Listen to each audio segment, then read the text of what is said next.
channel. This is the Nigeria Ombudsman, and it's a pleasure to have you here today. And to those of you who have recently subscribed to my channel after watching my previous video, I want to say a big thank you. And if you like the content that you are going to listen to today, I want you to please also share with others, and please comment, because I think commenting is what makes the interaction more interesting. So I want to hear your comments, and please press that like button as well. Today I'm going to be addressing a couple of issues, but I'll begin with the one that has to do with banking in Nigeria. While in Nigeria, that was in November, because I was in Nigeria and I came back in December.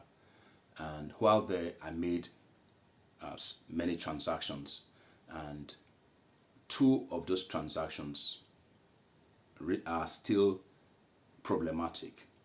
And usually if you send somebody money, you will not want to ask the person whether the person got the money or not, especially when it's a gift. But however, I decided to just, out of the blue, just ask this the person that I sent the money to. I think that was 22,000 or so, and I just asked the person, "Did you receive what I sent to you?" And the person said, "No, I did not." So I now thank God that I had taken a screenshot of the transaction, and so I sent the person the transaction. The person went to the bank, and they said that the person should come back, I think after 2 days. The person went back, and she was told that, hey, this transaction never arrived in our own bank or in your account, that they had refunded the money back to the source, and the money was never sent to my account. And actually, I now started to read about this particular problem, and I found out that it's a multi-billion naira issue.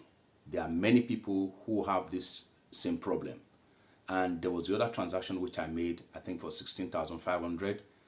I made it as a gift to those people, so a couple of guys who worked with me. So I just sent it to the person who coordinated what they did.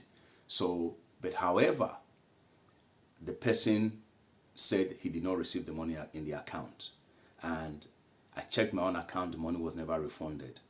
So please, if you are a Nigerian, you are banking in Nigeria, all the transactions that you make, ensure that you take a screenshot, because in the case of the last one, even from my transaction, the bank statement, I found out that transaction was not there. So there's a lot of fraudulent activities going on right now in the Nigerian banking sector, and the Nigerian government, who is so confused right now, should get itself together and look into this problem, because it's quite a huge one. So please, if you bank in Nigeria, take note of this. I want to go to the next issue. I want to commend the people of Senegal, especially the judiciary of Senegal. The judiciary of Senegal, the Supreme Court, passed a judgment on the case of Macky Sall suspending or postponing the election. And the 6 judges unanimously stated that it was an illegal act on the part of Macky Sall to have postponed the election. And if we see this juxtaposed with the case of Nigerian judges in the last elections, we'll say that the Nigerian judges, the High Court judges or the Supreme Court judges, should hide their faces in shame, just as they hid their faces from the people of Nigeria while they made that compromised judgment, which is still a problem for Nigerians today. Because if we look at the Bible in Proverbs chapter 14 verse 34 says that righteousness exalts a nation, and sin is a reproach unto a people. We are seeing right now the sinful ways of Nigerian leaders, where it has brought Nigeria to. There's no way a nation can prosper in sin. It is not possible. The Nigerian government, the political class of Nigeria, whose greed has severely taken over them, that they no longer are sensitive to the people that they are supposed to serve.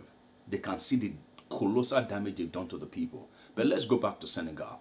The people of Senegal, I want to commend you guys, because unlike the case of Nigerians who are having pockets of protests right now, their own protest is motivated by hunger.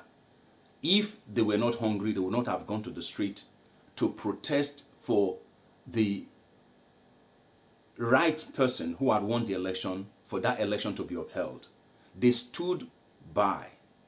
They kept quiet after the judgment. Action was not taken, apart from a few people who went out to protest. But for the Senegalese, I commend you guys, because your protest is not motivated by hunger, but out of love for your country, and out of a desire for justice for your country. So I commend you guys. You guys have come out in thousands to protest Macky Sall's decision to postpone the election, because Macky Sall wants to make himself another dictator in Africa, just as we have several others who want to sit tight, who see their office of leadership as their own personal property. And so because of that, they are never ready to let go. So I thank you. I commend you guys. Keep the fight going until Macky Sall is kicked out of that place, and then you guys have an election and democracy continue to prosper and move forward in your country. And the judiciary of Nigeria, the people of Nigeria, we have a lot to learn from the people of Senegal. And the judiciary of Nigeria, it's a shame. It's a big shame. I want to read something quickly from the Bible, from Zechariah chapter 8 verse 16. It says, "These are the things that you shall do. Speak the truth to one another. Render to your gates judgment. Render in your gates judgment that are true, and make for peace." You see, when justice is upheld in a nation, you see, that nation will witness prosperity. There will be peace in the land. And in Nigeria, we have seen the opposite. The judiciary has become a major problem in Nigeria, because they have allied themselves, or they have aligned themselves with the political class, who have sold their souls to the devil. Because the political class of Nigeria, even in the midst of the mess we are having today, none of them have come out to say, we are making a sacrifice to see this nation move forward. The political class of Nigeria, in the midst of the mess we are seeing, people dying because of hunger, they have not come to sit back to examine their ways. Lawmakers are earning tens of millions of naira, whereas the minimum wage, some are still being paid 18,000 naira. I hear that today a bag of cement is well over 12,000 naira. A bag of cement in November, so December, when I was in Nigeria, was selling for 6,500. When you create a monopoly in the land, these are some of the things you get to experience.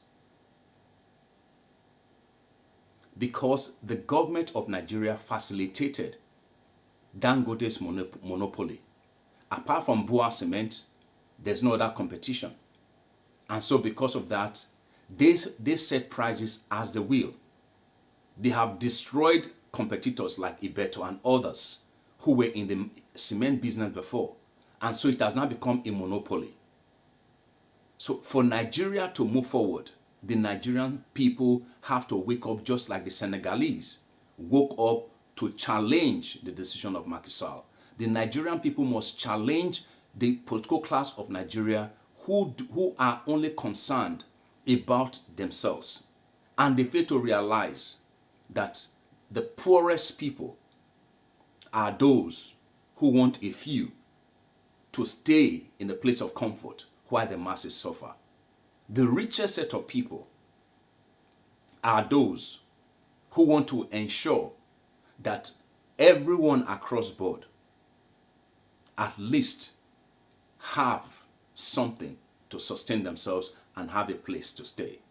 And that is why you see, if you go to most Scandinavian countries today, they are the most peaceful places you can have on earth, because they've been able to ensure that everyone across board is catered for. I want to close by speaking on Boala. Boala was one of the spokespersons for Atiku Abubakar, who was one of the presidential candidates in Nigeria's last election. And Boala, like you know, if you listen to all his interviews, he was praising Atiku Abubakar, and he criticized severely Bola Tinubu and the APC. But today, like the Bible says, the dog has returned back to his vomit. Boala was in Paris while Bola Ahmed Tinubu was there. And now he's gradually making his way back to APC. You see, when you have hungry people who lack principles in corridors of power, confusion will always be the situation. When integrity does not mean anything, confusion will always be the situation. And that is why you are seeing Nigeria today. The Nigerian Naira is at a pathetic level today, right now.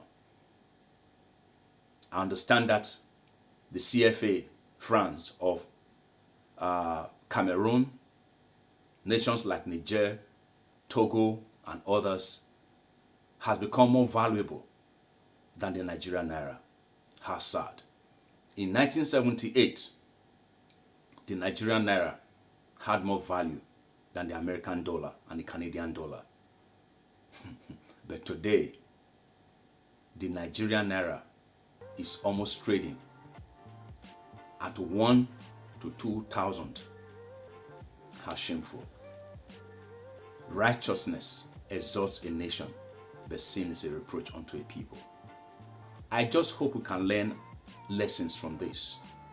It's going to be a big struggle if Nigeria will come out of this mess. The Nigerians must hold the leaders of Nigeria accountable. Nigerians must stand up, not only to question, but to hold the leaders of Nigerians accountable. We must picket their homes, their offices, non-stop, because Nigerians do not deserve to be where they are today. I want to say thank you for watching. Please let your comments keep coming, and I pray that God will bless you. And remember once again that you are the change that you desire, because if each one of us work on ourselves, we'll see the kind of country or society that we'll seek for. I pray that God will bless you, and I pray that every good that you set your hands to do shall prosper. I look forward to seeing you in the next one.